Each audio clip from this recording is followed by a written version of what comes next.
Fala, leitores da Bíblia, tudo bem aí com vocês? Hoje consegui um espacinho aqui no quarto para poder fazer essa gravação, essa leitura. Já tem dias aí que eu não consigo aparecer no vídeo, né? Embora isso não seja lá tão importante, mas enfim, é bom também ter esse contato aí com vocês, eu acredito, não sei. É que, assim, é bem mais prático eu gravar no celular, eu consigo gravar em qualquer lugar, a qualquer hora, e para eu gravar aqui no computador, aí depende muito aí da rotina, do dia.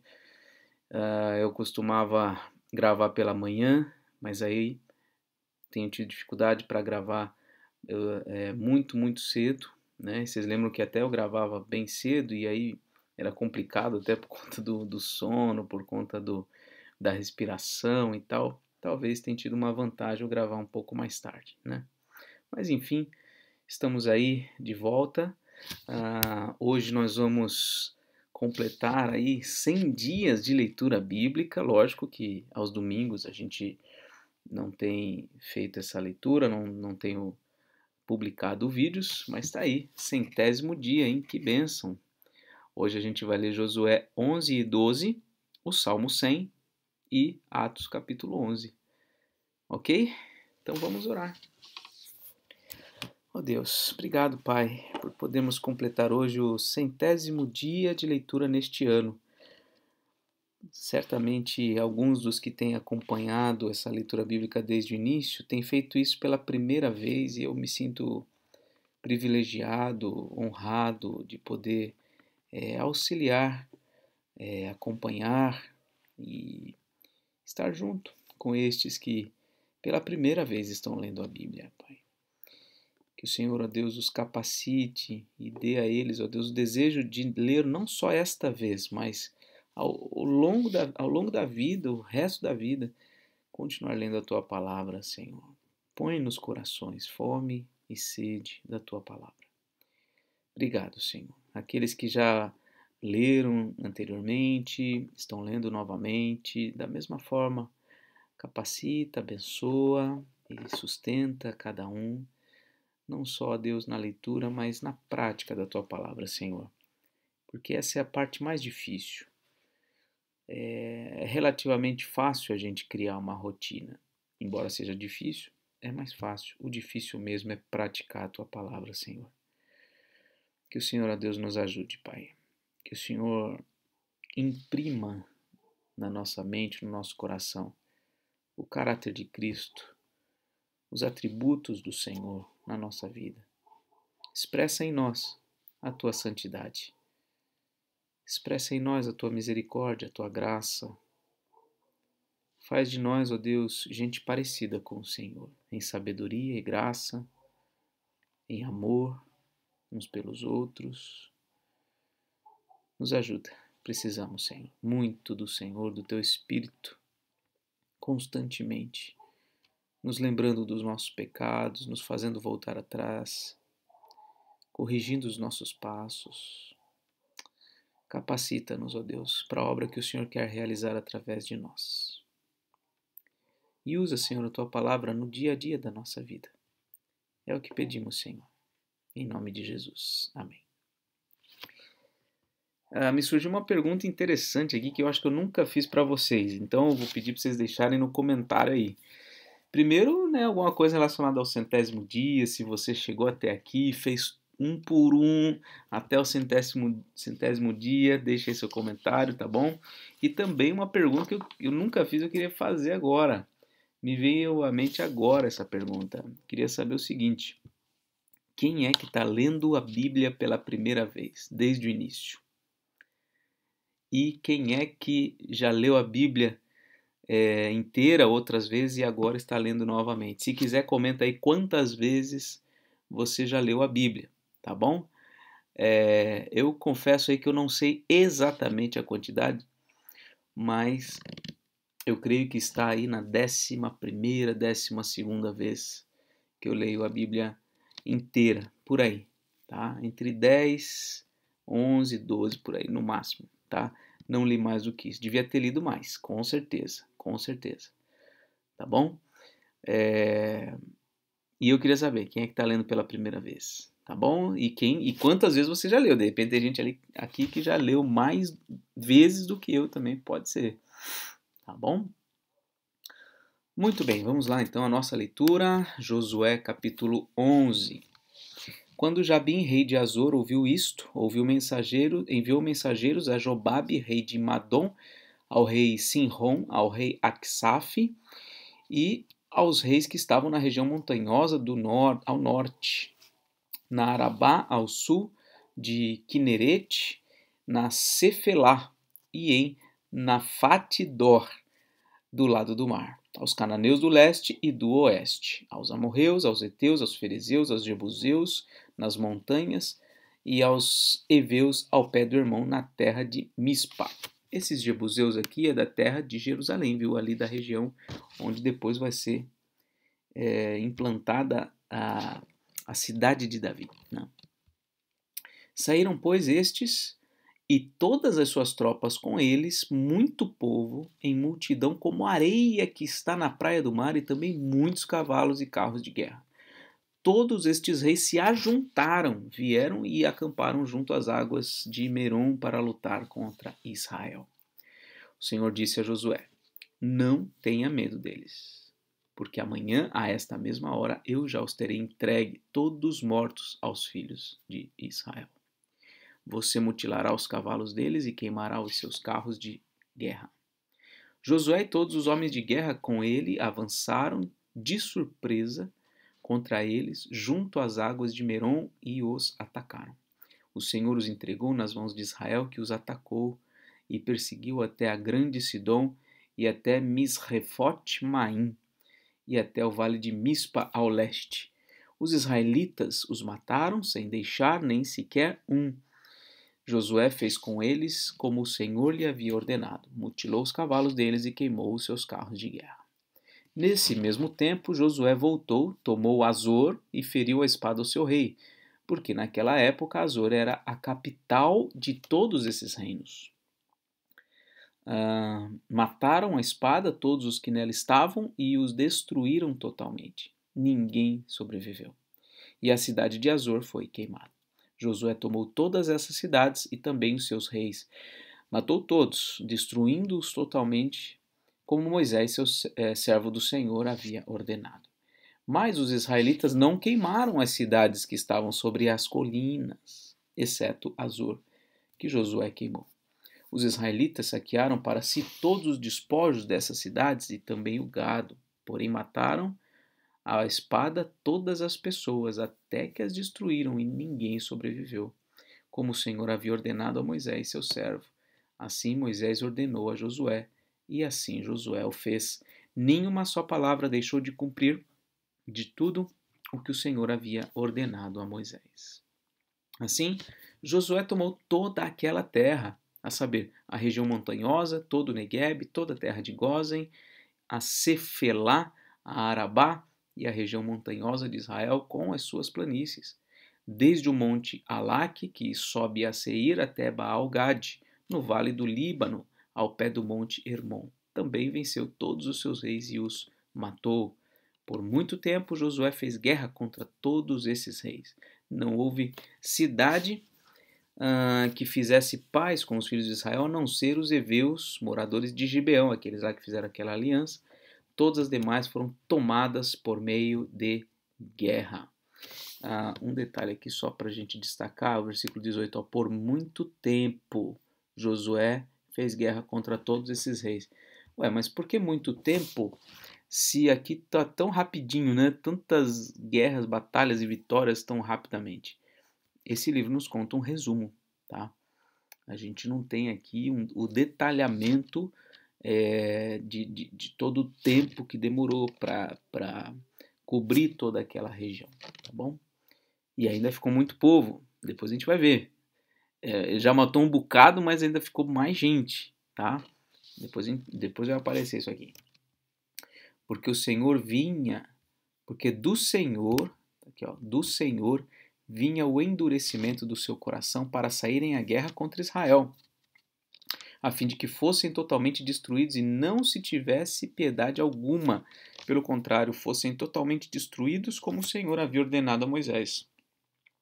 Porque eles poderiam ter feito como Gibeão, poderiam ter ficado com medo e se rendido e pedido paz, mas não. Deus endureceu o coração deles para saírem à guerra contra Israel, e isso forçou, de certa forma, que eles fossem destruídos de verdade. Naquele tempo, Josué foi e eliminou os anaquins da região montanhosa de Hebron, de Debir, de Anabe e de todas as montanhas de Judá e de todas as montanhas de Israel. Josué os destruiu totalmente com as suas cidades. Nenhum dos anaquins sobreviveu na terra dos filhos de Israel. Somente em Gaza, Gate e Asdod permaneceram alguns. Assim Josué tomou toda essa terra, segundo tudo o que o Senhor tinha dito a Moisés. E Josué deu a terra em herança aos filhos de Israel, conforme as suas divisões e as tribos. E a terra repousou da guerra. Tá? Então olha aqui. A impressão até que dá é que absolutamente toda a terra, né, foi tomada e tudo mais. De fato, eles assumiram o controle de tudo, mas não houve uma destruição completa, não houve o extermínio completo de todas as pessoas, como era a ordem de Deus. Tá? Capítulo 12. Os reis vencidos por Moisés. Por Moisés primeiro, hein? Estes são os reis da terra que os filhos de Israel derrotaram e de cujas terras se apossaram do outro lado do Jordão. Lembra? Ainda sob a direção de Moisés. Na direção do leste, desde o ribeiro de Arnon até o monte Hermon e toda a planície do leste. Seom, rei dos amorreus, que habitava em Esbom e dominava desde Aroer, que está à beira do vale de Arnon, e desde o meio do vale e a metade de Gileade até o ribeiro do Jaboque, limite dos filhos de Amon, desde a Campina até o mar de Quinerete para o leste e até o mar da Campina, o mar Salgado para o leste, pelo caminho de Bet-Gesimote e desde o sul abaixo das encostas do monte Pisga. Também derrotaram Og, rei de Bazã, um dos remanescentes dos Refaíns, que morava em Astarote e em Edrei. Ele dominava no monte Hermon, em Salca e em toda Bazã, até a fronteira dos Jesuritas e dos Maacatitas, e metade de Gileade até a fronteira de Seom, rei de Esbom. Moisés, servo do Senhor, e os filhos de Israel os derrotaram. E Moisés, servo do Senhor, deu essa terra como propriedade aos Rubenitas, aos Gaditas e à meia tribo de Manassés. Então essas foram as guerras realizadas ali antes da morte de Moisés, descritas lá em Deuteronômio. Agora, as guerras vencidas por Josué, descritas aqui em Josué. Vamos lá. Estes são os reis da terra que Josué e os filhos de Israel derrotaram desde o lado do Jordão na direção do oeste, desde Baal-Gade, do vale do Líbano até o monte Alaque, que sobe a Seir e cuja terra Josué deu como propriedade às tribos de Israel segundo as suas divisões. A saber, o que havia na região montanhosa, na Cefelá, na Arabá, nas descidas das águas, no deserto do Neguebe, onde estava o Eteu, o Amorreu, o Cananeu, o Ferezeu, o Eveu e o Jebuseu. O rei de Jericó, o rei de Ai, que está ao lado de Betel, o rei de Jerusalém, o rei de Hebron, o rei de Jarmute, o rei de Laquis, o rei de Eglon, o rei de Gezer, o rei de Debir, o rei de Geder, o rei de Orma, o rei de Arade, o rei de Libna, o rei de Adulão, o rei de Maquedá, o rei de Betel, o rei de Tapuá, o rei de Éfer, o rei de Afeca, o rei de Lazaron, o rei de Madom, o rei de Azor, o rei de Sinron-Meron, o rei de Aksaf, o rei de Taanac, o rei de Megido, o rei de Quedes, o rei de Joquineão do Carmelo, o rei Dor em Nafate-Dor, o rei de Goim em Gilgal e o rei de Tirza, ao todo 31 reis. Olha aqui, capítulo 13 a gente vai ver. As terras ainda não conquistadas. Depois a gente vai ver isso. Tá bom? Deixa eu mostrar aqui rapidinho, ver se dá pra ver aqui, o mapa. Tribos de Israel. Vamos lá. Vamos ver. Olha aqui, Vamos lembrar. Eu já mostrei isso aqui pra vocês. mas é bom, eu acho, dar uma rememorada aqui. Quando fala ao leste, ó, tá aqui, ó, o Rio Jordão, o Mar Morto aqui embaixo, o Rio Jordão aqui azulzinho, tá vendo? O Mar da Galileia aqui em cima, tá? Quando fala leste, é essa região à direita do Rio Jordão, ó. Ruben, Gade e Manassés, tá vendo? E aí eles entraram aqui na direção de Jericó, nessa parte aqui, ó. Entraram e derrotaram Jericó. Ai, que está um pouco aqui à frente, tá vendo? E aqui, todos os reis dessa região aqui foram ampliando, ampliando, ampliando. E olha as cidades aqui, ó. Várias cidades que a gente acabou de ler nesse texto, ó. Olha aqui, ó. Aksaf, Joquineão, a gente acabou de ler. Dor, Megido, Taanak, Tirza, que mais aqui, ó? Betel, Bet-Horon, Gézer, a gente acabou de ler esses nomes ali no texto, tá vendo? Asdod, Askelon, Gati, Jarmut, Laquis, Hebron, tudo isso aqui, ó, eles foram dominando, dominando, dominando, tudo isso daqui, tá? E aí vai vir depois a divisão das tribos, tá bom? Esses aqui a gente já sabe direitinho, mas esse daqui de cima eles ainda vão fazer as divisões, e essa divisão, creio que ainda aqui no livro de Josué vai dizer aí onde cada região vai ficar, mas aqui visualmente já dá para ver no mapa, né? Bom, vamos agora ao Salmo 100, um hino de louvor. Vamos louvar ao Senhor pelo 100º dia de leitura bíblica. Salmo de ações de graças. Vamos agradecer. Celebrem com júbilo ao Senhor todas as terras. Sirvam ao Senhor com alegria. Apresentem-se diante dele com cântico. Saibam que o Senhor é Deus. Foi ele quem nos fez e dele somos. Somos o seu povo e rebanho do seu pastoreio. Entrem por suas portas com ações de graças e nos seus átrios com hinos de louvor. Rendam-lhe graças e bendigam o seu nome, porque o Senhor é bom. A sua misericórdia dura para sempre, e de geração em geração a sua fidelidade. Tem uma música, né, baseada nesse salmo. Celebrai com júbilo ao Senhor. Louvado seja o Senhor. Que nós possamos estar sempre diante dele, servindo a ele com alegria, possamos proclamar a salvação dele entre os povos, né? Porque nós somos o seu povo. Nós somos povo dele, somos rebanho dele e devemos sempre entrar na sua presença com alegria, com ações de graças, com cântico. O culto precisa ser um culto alegre, um culto de louvor, de adoração, porque Deus é digno, digno da nossa alegria, digno da nossa gratidão, porque ele é bom e a sua misericórdia dura para sempre. Agora vamos a Atos 11, acho que é 11, né? Deixa eu confirmar aqui, isso. Chegou ao conhecimento dos apóstolos e dos irmãos que estavam na Judéia que também os gentios haviam recebido a palavra de Deus. Olha aí, lembra? Jerusalém, Judéia, Samaria e até os confins da terra. Descida do Espírito Santo em Jerusalém, descida do Espírito Santo ali em Samaria, descida do Espírito Santo sobre os gentios. Olha aqui, ó. Os gentios haviam recebido a palavra de Deus. Quando Pedro voltou para Jerusalém, os que eram da circuncisão, ou seja, os judeus, começaram a questioná-lo, dizendo: você entrou na casa de homens incircuncisos e comeu com eles? Olha aqui, ó, a pressão, hein? Então Pedro passou a fazer-lhes uma exposição por ordem. Espera aí, irmãos, vamos lá, vou contar direitinho a história para vocês. Dizendo: eu estava na cidade de Jope, orando, e num êxtase tive uma visão em que observei descer um objeto, como se fosse um grande lençol, baixado do céu pelas 4 pontas, e vindo até perto de mim. E olhando atentamente para dentro daquilo, vi quadrúpedes da terra, feras, répteis e aves do céu. Ouvi também uma voz que me dizia: levante-se, Pedro, mate e coma.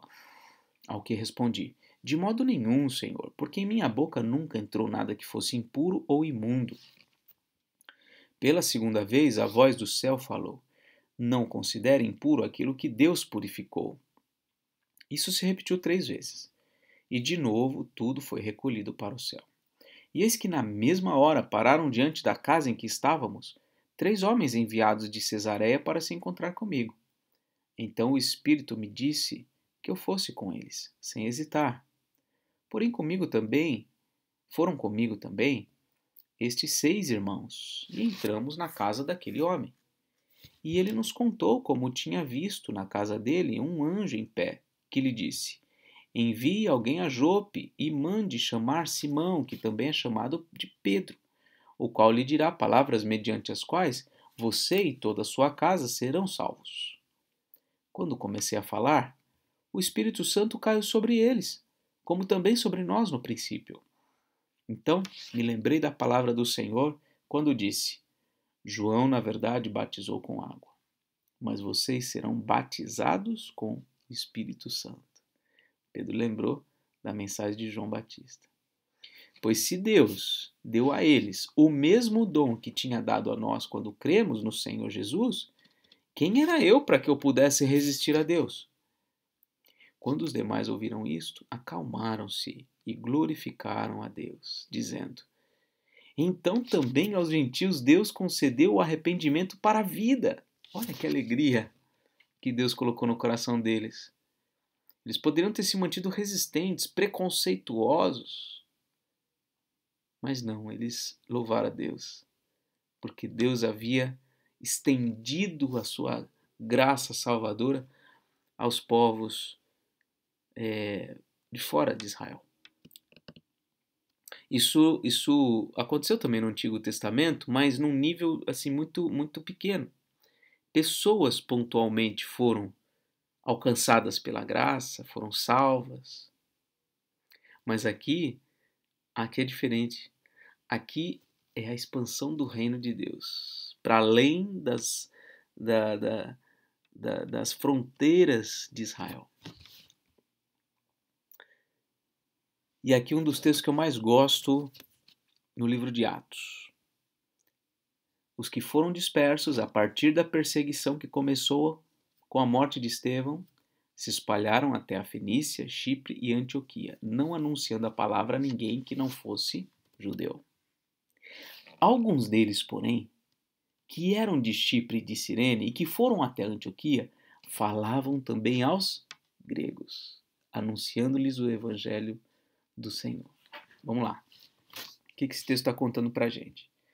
Que aquela perseguição que começou lá com Estevão fez com que os discípulos se espalhassem. A maioria saiu pregando o evangelho, mas somente aos judeus. Eles não anunciavam para ninguém que não fosse judeu. Mas alguns, olha aqui, assumiram um desafio maior. Qual foi o desafio que eles assumiram?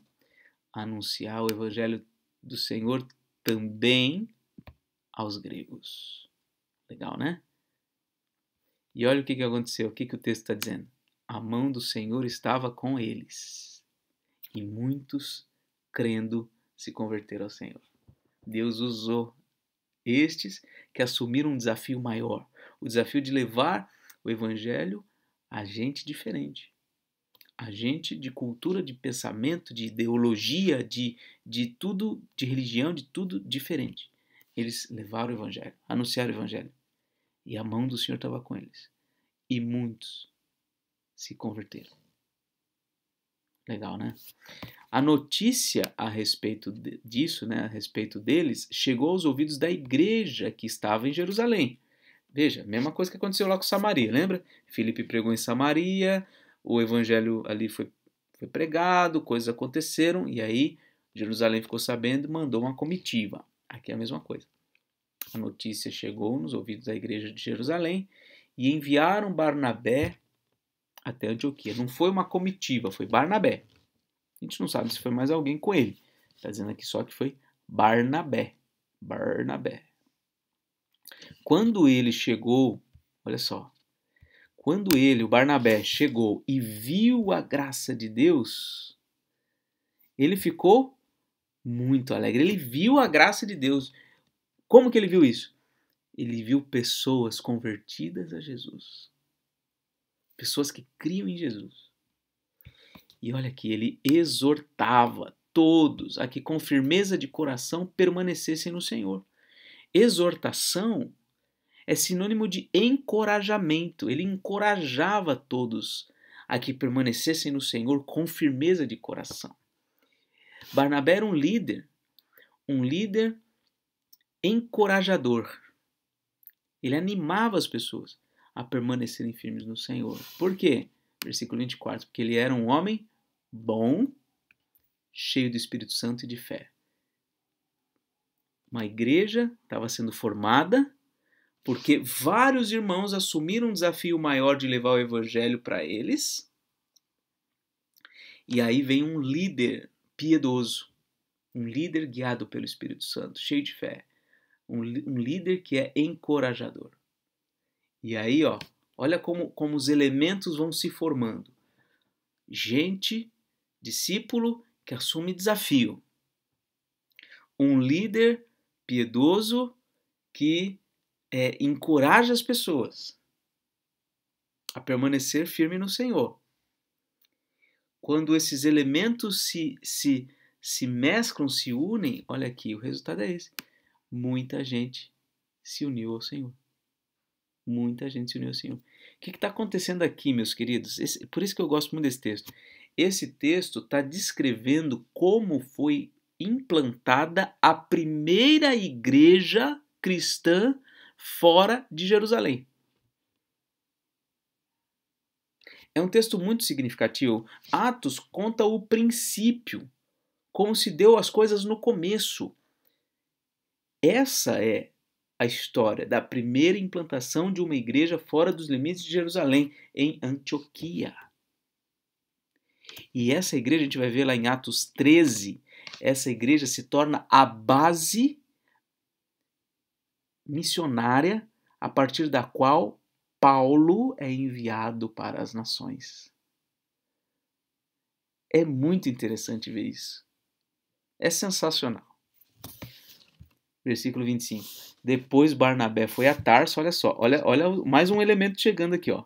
Depois Barnabé foi a Tarso à procura de Saulo. Olha aqui, Saulo entrando na história. E quando o encontrou, levou-o para Antioquia. E durante um ano inteiro se reuniram naquela igreja e ensinaram numerosa multidão. Olha aqui, ó, ensinaram. Mais um elemento chegando. Olha só, o primeiro, discípulos pregando o evangelho, assumindo um desafio grande, de pregar o evangelho para gente diferente. Um líder piedoso e encorajador, chegando. Segundo elemento. E agora o terceiro elemento vindo.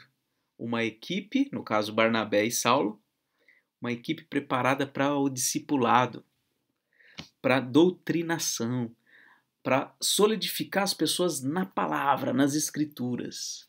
Eles passaram o ano inteiro ensinando aquela igreja. Sabe qual foi o resultado disso? Olha aqui. Em Antioquia, os discípulos foram pela primeira vez chamados cristãos. E a palavra cristão, a ideia olha só, não sei se você consegue ver, quando eu passo o mouse assim, aqui nessa região aqui embaixo aparece a palavra grega. Se você olhar ali, cristianos, cristãos, gente parecida com Cristo, pequenos cristos.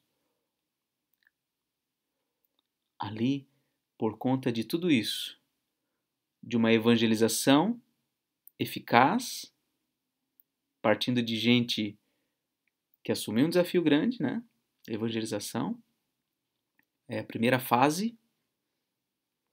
A segunda fase é a fase da consolidação, através do ministério de um líder piedoso. E a terceira fase é a fase do discipulado. 3 fases, olha só, acontecendo aqui. E aí o resultado, gente parecida com Cristo. Bonito, né? Naqueles dias, alguns profetas foram de Jerusalém para Antioquia. E apresentando-se um deles, chamado Ágabo, dava a entender pelo Espírito que haveria uma grande fome em todo o mundo. Essa fome veio nos dias do imperador Cláudio. Os discípulos, cada um conforme as suas posses, resolveram mandar uma ajuda aos irmãos que moravam na Judéia. E eles o fizeram, enviando essa ajuda aos presbíteros por meio de Barnabé e Saulo.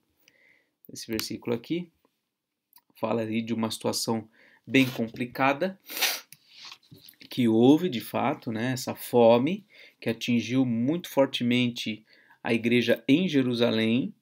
E aí, o Lucas, que é quem está escrevendo o livro de Atos, ele faz questão de colocar que ali, na igreja de Antioquia, os discípulos doaram recursos para atender a igreja mãe, a igreja de Jerusalém. Por quê? Porque desde o início as igrejas foram sempre unidas, né? Houve essa união entre as igrejas. Uma igreja não estava desvinculada da outra. Nós somos irmãos. Então, igreja apoia a igreja nas suas necessidades também, né? Que foi o caso aqui. Antioquia, uma recém-formada igreja, dando assistência a uma igreja, a sua igreja mãe, a igreja de onde vieram os discípulos que primeiramente os evangelizaram. Então, a primeira igreja gentílica, primeira igreja fora de Jerusalém, marcando de fato a expansão do reino de Deus, né? Essas são as marcas de uma igreja viva, uma igreja operante. Evangelização, liderança piedosa, eficaz e discipulado, ensino. É isso. É isso. Não tem show, não tem grandes eventos, não tem grandes cruzadas, não tem... Não vê que você não tem milagre nenhum aqui. Não tem nem mesmo manifestação de dons espetaculares. Tem evangelização, liderança e discipulado. É isso. Creio que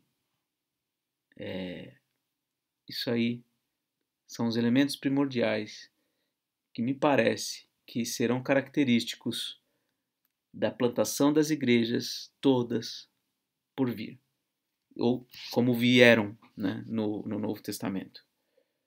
Tá? Que foi o que aconteceu depois. Paulo, por exemplo, junto com Barnabé, depois junto com Silas, ia pregando o evangelho nas cidades. O que acontecia quando eles reuniam um grupo? Eles chamavam, vamos lá, vamos aprender. E ensinavam. E daí surgia a igreja, através de pregação, ensino e discipulado. É isso. Evangelização, pregação, ensino e discipulado. Tudo relacionado à Bíblia, palavra. Não tem evangelização sem Bíblia, sem palavra. Não tem pregação, ensino e discipulado sem Bíblia. Tudo pela palavra de Deus. É a palavra quem faz as coisas. O poder é de Deus por meio da sua palavra. É isso. Texto interessante. Gostei desse texto ter caído no 100º dia da nossa leitura bíblica. Muito bom. Louvado seja o Senhor por isso. Legal? Vamos aqui marcar então nosso 100º dia. Hoje deve ter estendido mais o horário aí, o tempo de leitura, né? Mas tá bom. Deus abençoe você, um forte abraço e até mais, se Deus quiser.